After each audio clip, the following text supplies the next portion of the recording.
Au nom du Seigneur Jésus-Christ, que la paix divine soit avec vous. Nous espérons que vous vous portez bien, ceux qui ont des problèmes de santé, que Dieu les soulage et que Dieu les guérisse selon leur foi. Et notre travail principal, c'est de pouvoir augmenter, de vous aider à augmenter votre foi et aussi de vous motiver à l'action. Parce que sans l'action, la foi est morte, la foi est vaine.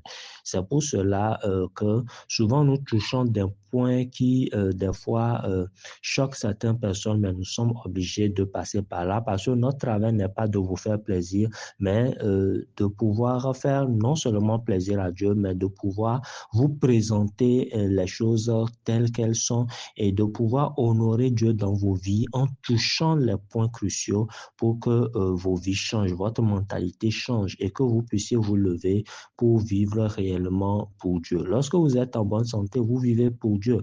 Et lorsque vous avez la paix dans tous les domaines, c'est à la gloire de Dieu. Si réellement vous comprenez cela, parce que beaucoup sont des chrétiens qui sont égoïstes. Je peux dire que 90% des chrétiens actuels sont des chrétiens égoïstes parce qu'ils ne pensent qu'à eux. Père, donne-moi ceci, Dieu, donne-moi ceci. Ils vont à l'église juste à cause peut-être de la protection, à cause du paradis, à cause des promesses que les pseudo-pasteurs font aujourd'hui. Oui, il y a beaucoup de promesses dans la parole de Dieu, mais la parole de Dieu n'est pas seulement faite de promesses. Il y a une vie, il y a une relation qu'il faut développer avec Dieu. Et le diable fait tout pour pouvoir nous empêcher de vous donner ces enseignements, mais nous bénissons la vie de tous ceux qui prient et tous ceux qui sont actifs afin que nous puissions partager ces enseignements-là. Les gens attendent que nous puissions tout partager, tout enseigner ici, mais nous n'allons pas le faire parce que le temps qui est imparti ne nous permet pas de toucher tous les coins et recoins en ce qui concerne la santé. Alors, nous vous exhortons de prier avec nous, de croire activement avec nous, d'agir avec nous afin que nous puissions arriver aux ateliers.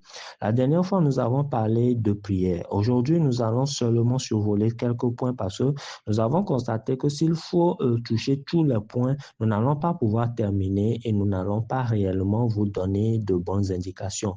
Vous savez que les demi-lettrés sont de véritables problèmes pour la société. Autant que la personne ne sache rien ou que la personne soit réellement informée sur la chose. Mais quand la personne a le minimum d'informations, là, c'est un demi-lettré spirituel, c'est des problèmes parce que la personne raisonne sans avoir la base solide ou bien avoir toutes les informations autour. Et nous ne voulons pas que vous soyez parmi ces gens-là. Si vous connaissez un sujet, c'est que vous le connaissez réellement. Et quant à ce qui concerne la santé, nous voulons vous donner toutes les informations nécessaires par rapport à cela. Et lors des ateliers, vous aurez la possibilité de pouvoir poser les questions que vous voulez. Nous aurons à prier ensemble, nous aurons à échanger sur des points. Et la foi collective est très nécessaire. Nous allons en parler tout à l'heure, mais lisons s'il vous plaît Jacques 4. Aujourd'hui, ce sera un survol de tous les sujets que nous aurons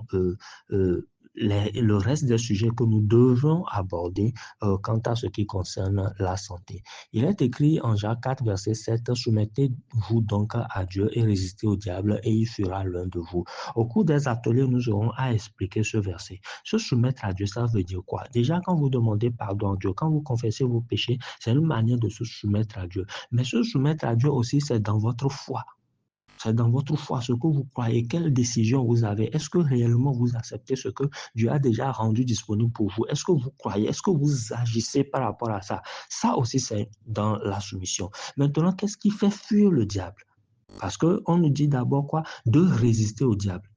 Donc, c'est la résistance au diable qui fait fuir le diable. Mais comment on résiste au diable? Il y a un verset qui dit résister-lui avec une foi ferme. C'est un moyen de résister au diable. Et il y a plusieurs moyens de résister au diable. Nous aurons à parler au cours des ateliers des meurtrissures, puisque nous avons déjà parlé du sang, mais nous n'avons pas expliqué de fond en comble. Au cours des ateliers, nous allons vous expliquer le sang, aussi la meurtrissure et vous donner la puissance dans la Sainte Seine. Les pratiques que nous faisons aujourd'hui dans nos églises, certaines églises le font bien, d'autres églises ratent.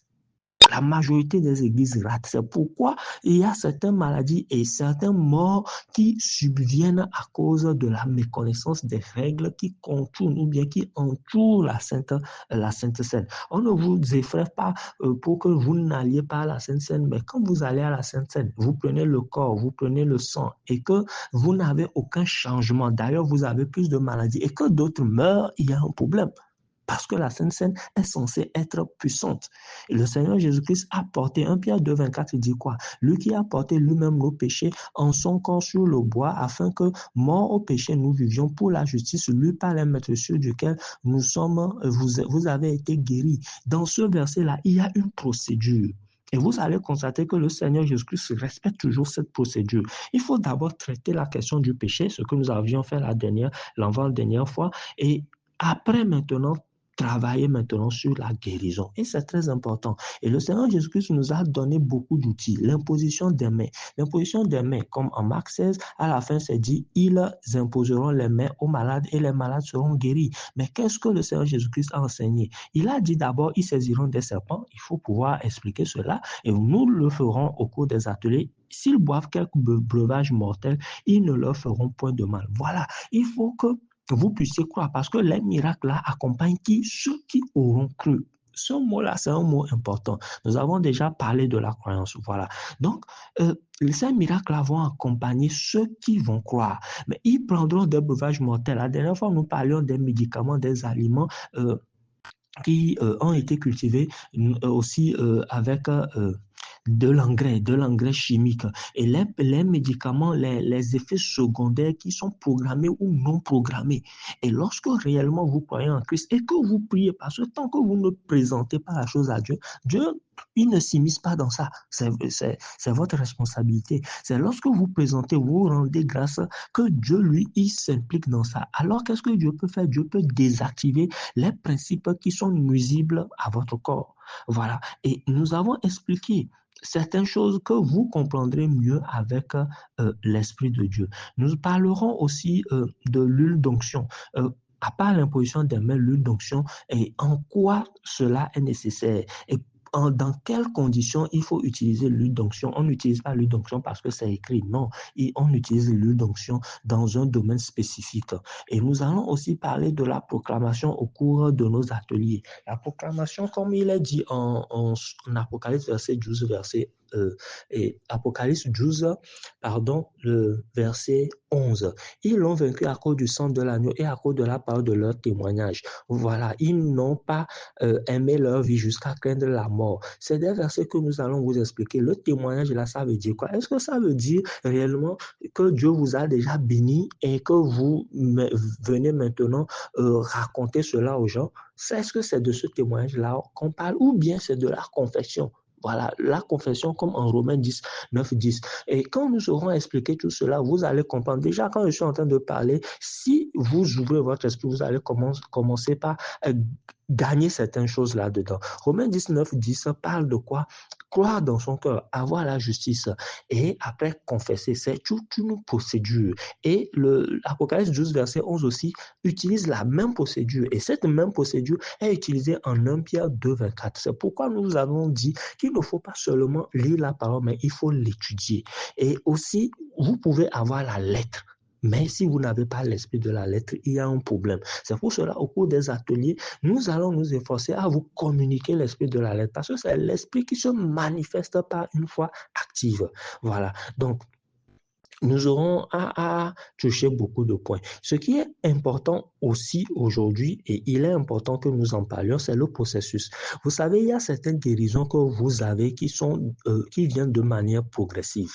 Le Seigneur Jésus-Christ, par rapport à un aveugle, la personne était venue vers lui dans la ville. Il l'a fait sortir d'abord de la ville avant de lui mettre de la salive sur les yeux. Il n'a pas fait la boue. Il a mis la salive sur les yeux de la personne. Quand la personne a ouvert les yeux après imposition des mains, la personne ne voyait que des arbres. C'est ce que la personne disait, qu'il voyait des hommes, mais les hommes étaient comme des arbres. Et le Seigneur Jésus-Christ lui a encore imposé les mains avant que la personne ne voie clairement. C'est un processus. Des fois, certaines personnes prennent leur guérison en même temps. Et quand ils ne sont pas enseignés dans la foi active, qu'est-ce qui se passe? Quelques mois après, les personnes-là retombent dans les mêmes maladies et ça devient encore plus grave. Ça aussi, c'est l'effet de l'émotion qui fait que, bon, ok, il y a la foi collective qui agit. Et nous aurons à travailler sur ça au cours de nos ateliers. Mais au-delà de la foi collective, il faut que les gens soient bâtis, les gens soient enseignés. Sans quoi, ils vont retomber dans les mêmes maladies et pire que ça même.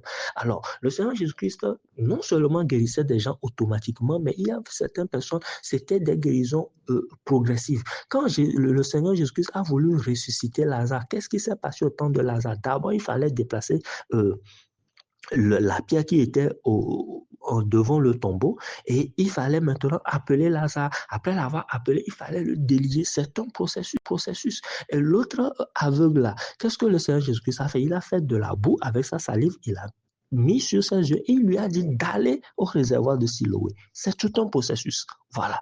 Donc, les guérisons se manifestent d'une manière et d'une autre. Nous aurons à étudier tout cela dans l'atelier afin de pouvoir comprendre. Donc, c'est pas que votre maladie là n'est pas guérie. Oui, c'est guéri, mais il y a certaines choses que vous devriez faire que vous n'avez pas fait, que Dieu vous a dit, ou bien que l'homme de Dieu vous a dit, mais que vous n'avez pas fait. C'est à cause de cela que la maladie persiste. Il y a, dans certains cas, un processus. Donc, ne pensez pas que Dieu ne vous guérit pas. Dieu a déclenché le processus, mais dans votre cas spécifiquement, il y a des choses à faire. Et nous aurons à parler aussi de la réaction immédiate. Lorsque vous avez un petit mal là, il faut prier en même temps, il faut attaquer. Et nous aurons à vous raconter des anecdotes afin de vous expliquer, parce que le Seigneur Jésus-Christ enseignait pas des paraboles. On va vous raconter des choses afin que vous puissiez garder ces choses-là en tête pour comprendre ce que nous vous enseignons. Alors, il faut réagir en même temps par rapport aux problèmes. Lorsque vous avez des problèmes de santé, réagissez en même temps. Ne laissez pas aggraver la situation. Nous aurons à expliquer tous les contours. Il faut aussi l'entretien. Vous savez, quand vous fumez beaucoup, cela détruit vos poumons. Quand vous fumez, quand vous buvez beaucoup, cela peut détruire votre foie. Tout cela, nous aurons à expliquer comment réagir. Maladie du corps, comment péché du corps, conséquence du corps, péché de l'âme, conséquence de l'âme, péché de l'esprit, conséquence de l'esprit. Il faut que nous puissions vous enseigner tout cela et vous dire comment pouvoir entretenir toutes ces choses-là à différentes catégories. Le jeûne, la piété, l'exercice physique, tout cela, il faut que nous puissions toucher ces points-là et nous n'aurons pas assez de temps. Vous voyez, nous sommes en train de survoler, mais déjà le quart d'heure est en train d'arriver. Après, il faudra aussi que nous parlions du réseautage spirituel.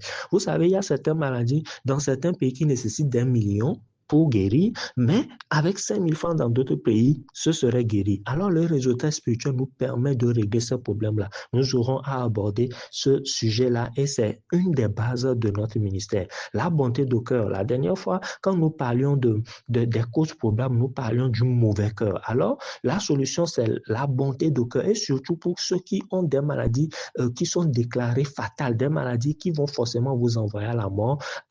Contactez-nous, nous allons vous donner les solutions. Et l'une des solutions, c'est la bonté de cœur. Mais comment utiliser cette bonté de cœur? À qui cela s'adresse-t-il? Nous allons vous l'enseigner. Et maintenant, ce qui est très important aujourd'hui, et nous allons nous en vouloir si nous ne touchons pas cela, c'est en Psaume 51, verset 14, il est dit quoi? Le roi David dit, rends-moi la joie de ton salut et qu'un esprit de bonne volonté me soutienne. Verset 15 dit, j'enseignerai tes voies à ceux qui les transgressent et les pécheurs reviendront à toi.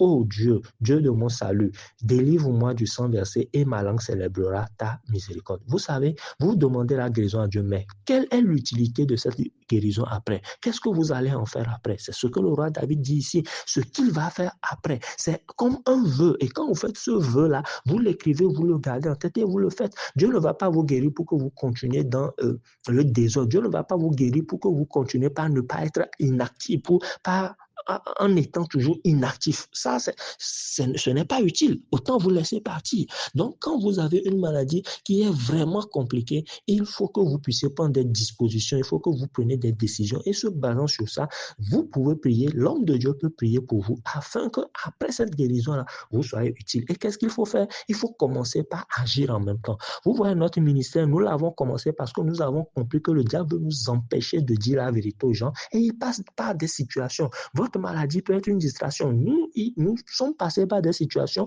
et nous avons compris que non, c'était des distractions. Et il faut maintenant que nous soyons violents. Le royaume des cieux appartient maintenant aux violents. Et nous avons commencé par enseigner vaille que vaille. Et c'est ce que nous vous demandons. Vous n'avez pas encore la guérison, mais commencez par faire ce que le diable est en train de vous empêcher de faire quand vous serez en bonne santé. C'est ça qu'il faut faire, mes chers amis. Les bien-aimés de Dieu, il faut que vous compreniez cela. Donc, nous devons, au cours des ateliers, toucher ces points-là aussi. Comment agir, comment faire afin d'agir, de faire les services que le diable veut vous empêcher de faire si vous aviez la bonne santé. Et nous allons aussi vous conseiller de participer aux services de guérison, que ce soit des services physiques en présentiel ou bien des services en ligne. Au cours des ateliers, tous les jours des ateliers, nous allons faire des services de guérison, des services de prière en communauté, des foires, de la foi commune. Nous allons tout vous expliquer et nous allons faire des prières intenses afin que la gloire de Dieu se manifeste. La prière de foi, c'est au cours de ces ateliers-là que nous allons les aborder. Et nous allons aussi vous parler de la croyance incrédule. Si Dieu le permet, dans les semaines, les jours qui vont arriver, nous allons parler de la croyance incrédule afin que vous puissiez comprendre ça. On peut être croyant, mais être incrédule. Et nous allons gérer au moins ce sujet-là en attendant que Dieu nous permette d'arriver aux ateliers. Voilà, le tour est fait, un survol, mais vous voyez, nous avons déjà dépassé le quart d'heure. Imaginez que nous avions touché ces points-là en profondeur. Alors que Dieu vous bénisse, que Dieu vous garde, croyez avec nous, priez avec nous, nous prions fortement que tous ceux qui sont déclarés ayant des maladies qui vont les emmener vers des situations compliquées, je déclare, je confesse maintenant dans votre vie que l'état critique de cette maladie s'arrête maintenant et le système, le pouvoir de guérison de Dieu commence par agir dans vos vies. Au nom du Seigneur Jésus-Christ, que Dieu vous bénisse, que Dieu vous garde. Nous restons en contact pour les cas cruciaux. Contactez-nous, nous allons commencer par prier pour vous et Dieu va vous guérir dans le nom du Seigneur Jésus-Christ par les maîtres sûrs. Que Dieu vous garde, que Dieu vous bénisse. Rendez-vous la prochaine fois pour un autre thème, le thème de la prospérité matérielle. À la prochaine.